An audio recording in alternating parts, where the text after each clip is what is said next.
নমস্কার, আমি সঞ্চিতা। আমার দিনকালে নতুন একটি ভিডিওতে আপনাদের সকলকে স্বাগত।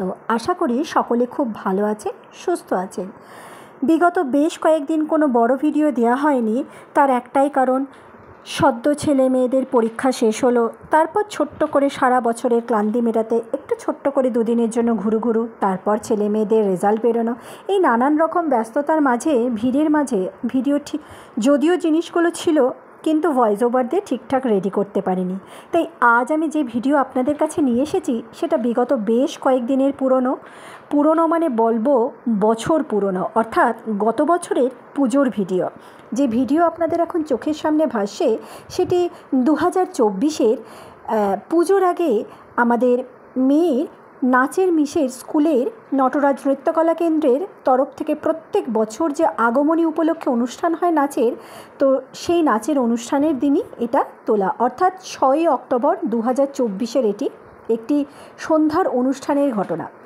তো যাই হোক, প্রথমে যিনি দেখলেন সাদা নীল শাড়ি পরিহিতা, মানে যিনি সবাইকে মেকআপ করিয়ে দিচ্ছেন, তিনি আমাদের শ্রদ্ধেয়া পরম গুরু, আমার মেয়ের নাচের গুরু শ্রীমতী সৌমি মুখার্জি মিস। এনার নাম আমি মেয়ের নাচের ভিডিওতে প্রত্যেকবারই বলে থাকি। তো যাই হোক, প্রথমে যিনি দেখলেন আমার মেয়ের সাথে রয়েছেন পরম আদরে মমতায় জড়িয়ে, তিনি আমার মেয়ের মিস।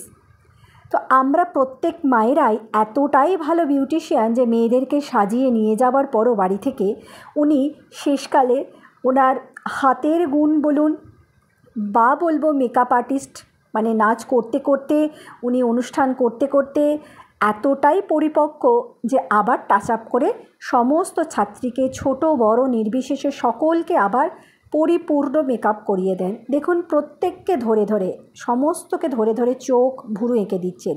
হয়তো বাড়ি থেকে প্রত্যেক মাই তার সন্তানকে ড্রেস আপ করিয়ে মেকআপ যে যেমনভাবে পারি, আমরা তো কেউ প্রফেশনাল মেকআপ আর্টিস্ট নয় ওনার মতো, তাই যে যেটুকু পারি যেমনভাবে পারি বাড়ি থেকে তৈরি করে নিয়ে যাই। উনি বলেন প্রত্যেক বাড়ি প্রত্যেকটি নাচের অনুষ্ঠানেই উনি বলেন যে আপনারা তৈরি করে আনবেন বাড়ি থেকে, যেটুকু করে দেবার আমি ঠিক অনুষ্ঠানের আগের মুহূর্তে করে দেবো। তো এরকম ঘটনা প্রত্যেকবারই আমরা সাক্ষী হই নাচের অনুষ্ঠানে। আমরা প্রত্যেক মা বিউটিশিয়ানরা বাড়ি থেকে মেয়েদের সাজিয়ে গুজিয়ে নিয়ে যায়, আর মঞ্চে ওঠার আগে প্রত্যেকটা ক্ষুদে বড় সমস্ত নৃত্যশিল্পী মিসের হাতের ছোঁয়ায় অপরূপা হয়ে সেজে ওঠেন। তো যাই হোক, এখানে অনুষ্ঠানটি যখন মঞ্চস্থ হবে ঠিক তার আগের মুহূর্তে মিস একটু গান চালিয়ে সমস্তগুলোকে ছোট বড় নির্বিশেষে সকলকে একটু দেখে নিচ্ছিলেন ঠিকঠাক স্টেপ হচ্ছে নাকি।